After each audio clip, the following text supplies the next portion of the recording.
नमस्कार साथियों, स्वागत है आप सभी का संस्कृति पीसेस के ऑनलाइन प्लेटफॉर्म पर। दोस्तों, मेरा नाम है पुनीत उपाध्याय और आज हम इस लेक्चर में बहुत अच्छे तरीके से बिहार में 5 बड़े बांधों के बारे में बात करेंगे, जो मुख्य रूप से 5 नदियों पर बनाए जा रहे हैं या फिर जो फिर से रीमॉडिफाई किए जा रहे हैं, उनके संदर्भ में, ठीक है?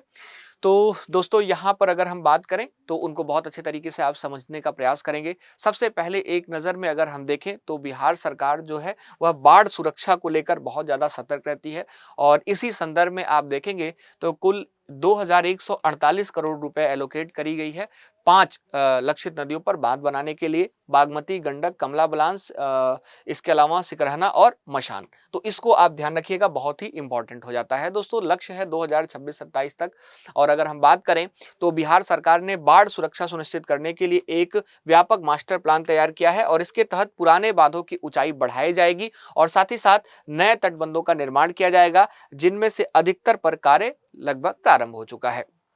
दोस्तों, आवश्यकता क्यों है बांध बनाने की, और साथ ही साथ हमने आपको बताया कि ऊंचाई बढ़ाई जाने की बात करी जा रही है, तो इसकी आवश्यकता क्यों है? तो सबसे पहले दोस्तों, अगर हम आपसे यह बात करें कि बांध क्यों बनाया जाता है, तो आप देखेंगे बिहार में जो मैदानी क्षेत्र है, मुख्य रूप से उत्तरी मैदानी क्षेत्र की बात करें तो यहाँ पर कई ऐसी नदियां हैं, गंडक, बूढ़ी गंडक, कोसी, यह सभी नदियां हैं जो बहुत धारा प्रवाह में बहती हैं और मुख्य रूप से बहुत तेज और बहुत उफान इसमें होता है बारिश के मौसम में। और यहाँ पर आप देखेंगे बारिश के समय में बहुत ज़्यादा बाढ़ की संभावनाएं रहती हैं और बाढ़ देखने को मिलती हैं। जो फसल चक्र है वह बहुत खराब होती है, फसलों का नुकसान बहुत होता है, आर्थिक पक्ष से अगर देखें तो बहुत ज़्यादा नुकसान देखने को मिलता है। तो इन्हीं सभी बातों को ध्यान में रखते हुए जो गवर्नमेंट है, जो मुख्य रूप से बिहार सरकार है, वह बहुत सारे लोगों को सुरक्षित, बहुत सारे स्थानों को सुरक्षित करने का प्रयास करती है इस प्रकार के बांध का निर्माण करके। अब दूसरा सवाल यह था, हमने आपको बताया था कि ऊंचाई बढ़ाई जा रही है, तो इसके पीछे का कारण क्या है बांधों की ऊंचाई बढ़ाई जाने की? तो स्वाभाविक सी बात है, आप थोड़ा सा अनुमान लगा पा रहे होंगे कि जो पुराने बाढ़ आए हुए हैं, जैसे 2024 के डेटा की यहाँ पर बात करी गई है और बताया गया है कि 2024 में आई बाढ़ ने पुराने मानकों को चुनौती दे दी है। ठीक है, जो हम लोगों का एक मानक था कि यहाँ तक पानी हो सकता है, वह मानक मुख्य रूप से पानी उससे ज्यादा क्रॉस हो चुका है और कई स्थानों पर पानी बांध के ऊपर पार चला गया है। आप देख सकते हैं, इस प्रकार से आप देखेंगे यह बांध का स्ट्रक्चर है और बांध को ओवरफ्लो कर रहा है। ठीक है, तो मुख्य रूप से अब हमें इसकी ऊंचाई, हाइट और बढ़ाने की आवश्यकता होती है और 2024 के बाढ़ जल स्तर का वैज्ञानिक आकलन किया गया और आकलन करने के बाद एक निष्कर्ष निकाला गया कि इसकी हाइट हमें बढ़ानी ही पड़ेगी। दोस्तों, जल संसाधन विभाग ने उन विशिष्ट स्थानों पर बांधों की ऊंचाई बढ़ाने की बात करी है, निर्णय लिया है जहां 2024 में खतरा सबसे अधिक देखने को मिला था।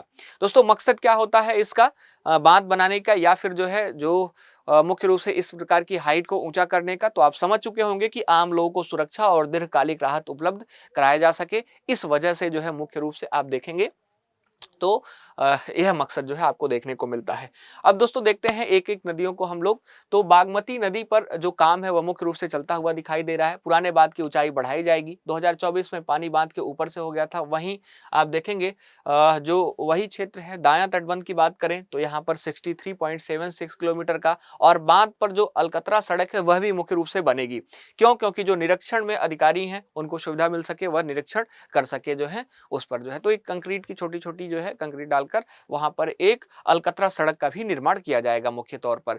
इसके बाद दूसरे की बात करें तो जो सिकरहना नदी है, यह तटबंध की बात करें तो पश्चिमी और पूर्वी चंपारण में दाएं तटबंध पर आप देखेंगे तो 56.22 किलोमीटर पर यह काम होना है और अब तक 28% काम पूरा हो चुका है। बाढ़ों से हजारों लोगों को राहत इससे मिल सकती है दोस्तों, है ना?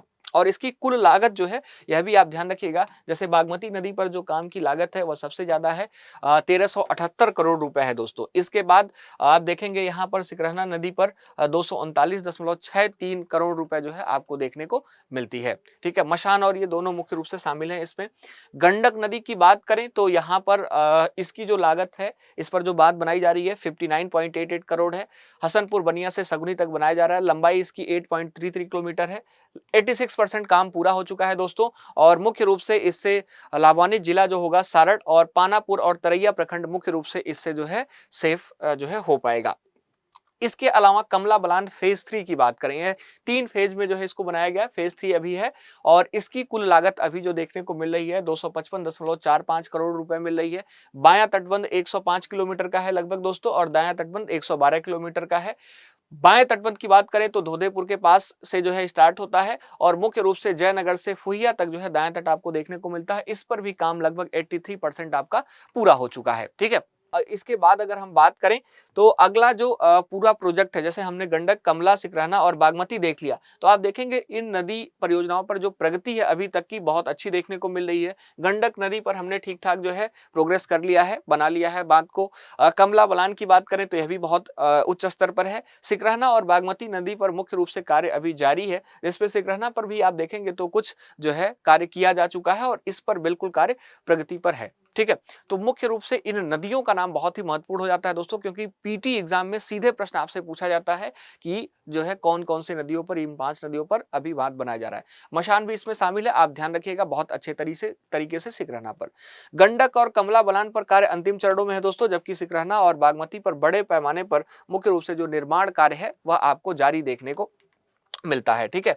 अब दोस्तों यहां पर अगर हम बात करें तो जो प्रमुख नदियां हैं, सबसे पहले इमेज पर आप जाएंगे तो जो मुख्य नदियां हैं उनका जो है यहाँ पर फोटो आपको देखने को मिल जाएगा और आप देख सकते हैं कौन कौन सी नदी यहाँ पर है। कमला नदी की बात करें तो यहाँ आपको देखने को मिल रही है, बागमती यहाँ पर और गंडक यहाँ पर, ठीक है। तो यह नदियां हैं मुख्य रूप से 3, इनको तो प्रमुख रूप से आपको ध्यान रखने की आवश्यकता है, क्योंकि अगर इनको ध्यान में नहीं रखेंगे तो इन्हीं का प्रोजेक्ट है, स्वाभाविक सी बात है प्रश्न पूछा जाएगा तो आप इसका ठीक से आंसर नहीं कर पाएंगे, ठीक है। तो इनको बहुत ही सिस्टमेटिक तरीके से आपको ध्यान रखने की आवश्यकता है और आशा करता हूं कि आप ध्यान भी रखेंगे, बहुत सिस्टमेटिक तरीके से इसको कनेक्ट करने का प्रयास भी करेंगे। अब थोड़ा सा हम लोग एक बार एक नजर में जो है नदियों के बारे में बात कर लेते हैं। जैसे बागमती नदी की बात करें तो मुख्य रूप से अगर यह नदी देखेंगे तो यहाँ नेपाल है, नेपाल से निकलती हुई जो है यह नदी आ रही है और बरसात में इसमें पानी की मात्रा जो है वह बहुत ही ज्यादा हो जाती है दोस्तों। अक्सर आप देखेंगे जो सीतामढ़ी है, मुजफ्फरपुर है, इन जैसे इलाकों में जो बाढ़ की समस्या है इस नदी के कारण बहुत ज्यादा देखने को मिलती है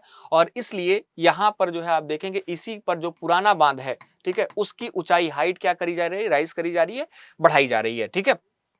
तो यह आप ध्यान रखेंगे। यहाँ भी मुख्य रूप से आप बहुत अच्छे तरीके से ध्यान रख सकते हैं इन सभी पॉइंट्स को। इसके बाद गंडक, गंडक की बात कर लें, अगर हम गंडक की बात कर लें तो गंडक के बारे में अगर देखेंगे आप तो यह भी नेपाल से ही जो है आ रही है और मुख्य रूप से तेज बहाव वाली नदी है यह गंडक। मुख्य रूप से अगर हम और बात करें तो सारण जिले में अक्सर यह बहुत ज्यादा तबाही लाती है और इसलिए आप देखेंगे हसनपुर बनिया से सगुनी मुख्य रूप तक यहाँ तक जो तटबंध है वह बनाया जा रहा है इस नदी पर।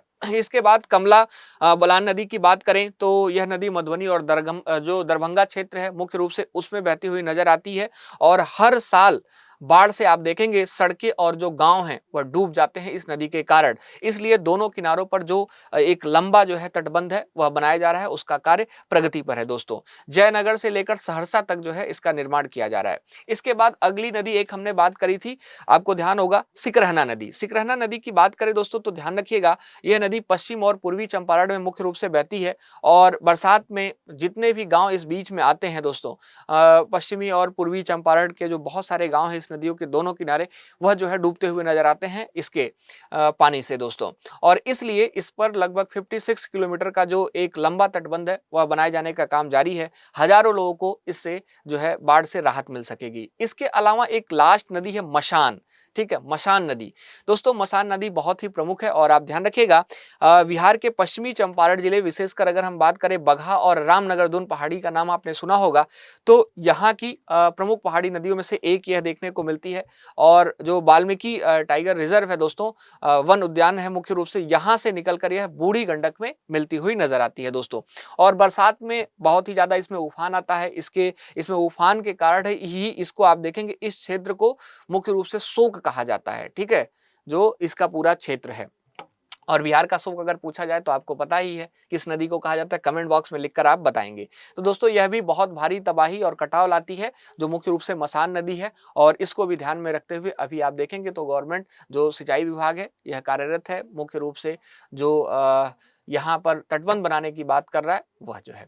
तो बहुत ही प्रमुख ये आर्टिकल था दोस्तों, और ज्योग्राफी से भी कोरिलेट करता है। नदियों को आपको तो पढ़ना ही होता है, तो इन नदियों के बारे में और आप डेप्थ में पढ़ेंगे। हम बाद में किसी लेक्चर में चर्चा करेंगे बिहार की सभी नदियों को, मुख्य रूप से जो उत्तरी भारत की नदियां हैं और मुख्य रूप से जो उत्तरी बिहार की नदियां हैं और दक्षिणी बिहार की नदियां हैं, इन दोनों को हम बहुत सिस्टमेटिक तरीके से चर्चा में ले आएंगे। ठीक है, तो आज के लिए इतना ही दोस्तों। अगर किसी भी प्रकार का कोई डाउट, किसी भी प्रकार का कोई कंफ्यूजन हो तो आप मुझसे पूछ सकते हैं, और किसी भी प्रकार का सजेशन हो तो वह भी आप कमेंट बॉक्स में लिख सकते हैं। थैंक यू सो मच, बहुत बहुत धन्यवाद आप सभी का संस्कृति पीसीएस के ऑनलाइन यूट्यूब चैनल से जुड़ने के लिए, साथ ही साथ मेरे साथ भी जुड़ने के लिए।